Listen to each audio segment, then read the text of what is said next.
vaccinations. And by the way, the state of Oklahoma last week passed through its House just such a law for the state of Oklahoma and its residents that everyone will be vaccinated in the state of Oklahoma.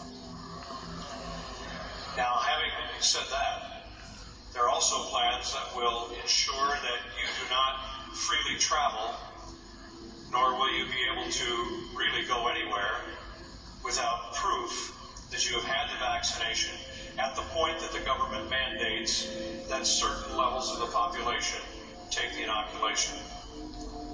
When that happens, I have been told by state troopers across the country that there are plans ready to be implemented that would include roadblocks and choke points, as we call them, major interstate junctions around major cities and so forth, where the greatest number of people can be held until they are either prove their vaccination by papers, or in the case of a medical specialist in Milwaukee, Wisconsin, who told me that they had observed a semi-tractor trailer being unloaded at the hospital, loading down pallets and pallets, scores of cases of metal bracelets that once put on would slip into a place and be either pegged in there with some kind of device to hold it in place, but the band was meant to be permanent.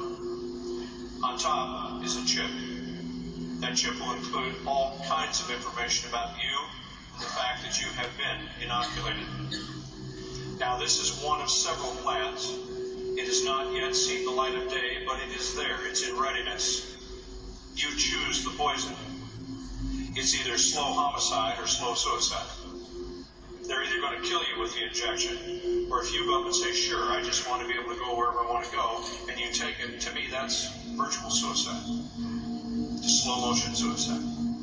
So we've all talked about not getting the vaccination, that's clear, but you may not have a choice. I am told that the plans include buses that will be standing by for people at roadblocks that refuse to take the inoculation. The people will then be escorted to the buses and taken, as I was told in the state I was in at that time when I was speaking to the troopers, you're going to get a free ride to a nice warm bunk at Fort Riley. Well, it's one of several plans. We can't know until they're implemented, but I assure you that those plans are in place, and law enforcement is going to be pulled in. And one of the articles I wrote is that the law enforcement community will enforce the New World Order. There will be many that will not, and that's good news for us. But I believe it's still majority that will be standing in line saying, get your shot or get on the bus. That's what's coming. Hi there. You just watched that video. That's from about 2016. So the system that he's speaking of was being put in place in America in 2016. Now in England, or Britain, or to be more precise, the United Kingdom Corporation of Seoul, in 2004 they passed a bill called the Civil Contingencies Act 2004, and this act makes provision about civil contingencies. It also replaces former civil defence and emergency powers legislation that was set up in the 20th century. So it actually establishes a new definition for emergency, and it's very broadly defined. You need to really come to terms with is the fact that this Civil Contingencies Act is the format under which the private corporate realm, which is this bunch of nasties here, it's the platform that this system will operate to. Now you've got to understand that this system here is in private hands. In Britain, it's totally and utterly controlled from the Temple Crown, which is the bankers' sovereign state in the inner city of London. Their attorneys are now controlling our judiciary, and what's happened is, if you picture this here is the nation. And the nation obviously is family, tribe, nation. The nation creates a state which administers everything required to keep the nation together. So that's your civil system. It's the judiciary, it's the realm, it's the law, etc. And it's based, the law, when we talk about law, we have to understand that that is the Ten Commandments. That is the law in this land and across the West, basically. Everything else is secondary and is coming out of this temple crown and its corporations. So all the corporations are operating to this body here. Now, fascism is a political system. What it is when this private realm of corporations merges with the state and the civil systems, then the political or format called fascism is actually in place. That's what's happened. What's happening now under this coronavirus is this corporate now is taking the last vestiges of our finance, our tax, into its own hands. And it's doing this through this huge bailout that's been going on everywhere, in which your money, because the government only ever deals with your money, you forget that, has decided to put up 330 billion, but he's going to loan it to you. Your money. It's being loaned to you. There's going to be fees about everybody that's involved in it is going to be charging fees, so that amount is just going to go way beyond 330 billion.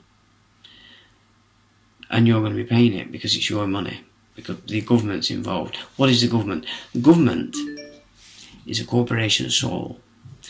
Now what you will need to understand is when they speak about the United Kingdom, you think they're speaking about the uniting of three nations: Scotland, England, Wales. So that's how you understand the term United Kingdom. When they speak of that, that's this body of the corporate here, they're speaking specifically about a corporation called the United Kingdom Corporation Soul, HM Government. It's a corporation that has one office, and that office is held by another office. Not by any people here, this is just offices. That office is the Office of Monarch. Now, this is where it gets a bit technical, but you've got two fictions there operating, but they're now loading it and telling you what to do. So it's not nation, it's this here, this bunch of rogues here. Temple Crown. The way that this body controls the office of monarch is through the woman holding that office being a member of the inner temple. So the inner temple, the woman herself isn't controlling the office. This is. The inner temple is controlling that, because sitting in the office is a fiction. Because the woman didn't take the correct oath, it would appear. So there is no, you all hold your allegiance to a woman, but that's not the controlling factor now of the office of monarch, nor has it ever been so since 1954. Now there's another way that they're going to attack this position, and this comes information that we get from Greg Hallett, who has presented some good information in relation to who is the actual father of Prince William. Now, according to Greg, it is King Juan Carlos of Spain, who's now retired, but when he sired William, if this is correct, he was the King of Jerusalem. That is the pinnacle point, you might say, Pope, to the entire corporate realm controlled and administered by the secret societies. So if Prince William is just a front again for this, which we know he is, because his father is, and I will put up an image to show you who controls Charles. So that's one side of the, well, we say father, his presented father. So you've got Rothschilds controlling Charles, and through this secret society network stemming back from the Crusades, believe it or not, the title was created in the Crusades by the Templars, which is why it's the Crown Temple. Everything fits together, and of course they were bankers. They issued credit. They more or less captured everybody in debt, which is why, well, were they hit against or were they just emerging? That's for another debate. But what we're saying is that force that was created during the Crusades is the very force that's taken over the world and causes this, what we're moving to, the New World Order. So, I've explained how they have the office of monarch, the inner temple is controlling it, and then you have a fiction sitting in the only office of the HM government as a sole corporation. So it's fiction running a fiction, running you, taking your money, yeah, and now giving it back to you with interest and with fees. And bear in mind, it's going to the government. You're going to become an employee of the government by consent. And government policy is only issued for employees of the government, in order they don't harm or injure Englishmen and women, which is a different jurisdiction. So this trickery that's going on with the coronavirus is you could say, the final aspect of the financial takeover by this body corporate of nation, state, etc. This is what we need to start looking at, and the money that's being funded and put up now, you've got on Companies House, there are companies setting up specifically going to milk this huge fund that's put up, that we're paying for, remember this, and it's going to yoke you by contract to a company that's run by a fiction. And the beneficiaries are not the nation, it's not you, it is the inner temple or the bankers. Because that's what runs the inner temple, it's the banks.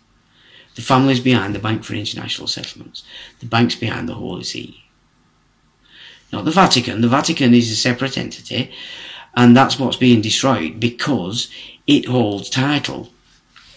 And we have title as the West in Rome, whether we like it or not. It doesn't matter what denomination you think you are, that's just because you're ignorant. You're ignorant of the facts, of everything, which is why you're running around like a fly in a bottle. So these are the concepts that need to be understood if you want to move forward. And we need to stop this complete takeover now by the private realm through its corporations of our entire domestic system and money and you, because they're going to put you into slavery. This is the way it's going to go.